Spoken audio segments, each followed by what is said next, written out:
ہدایت کا مطلب ہے کہ اللہ تعالیٰ کی طرف سے انسان کو سیدھا اور درست راستہ دکھانا اور اس راستے پر چلنے کی رہنمائی کرنا۔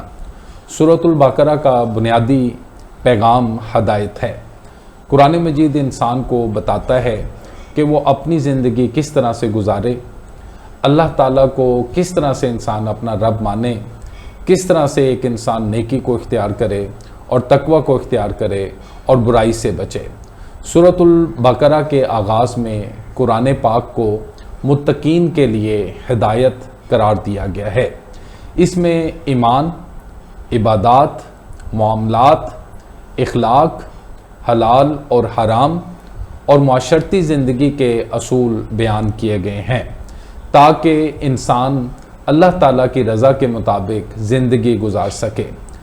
ہدایت سے مراد اصل میں وہ رہنمائی ہے جس کے ذریعے انسان حق اور باطل، نیکی اور بدی، ان میں فرق کو پہچان کر اللہ تعالیٰ کے بتائے ہوئے سیدھے راستے پر چلتا ہے۔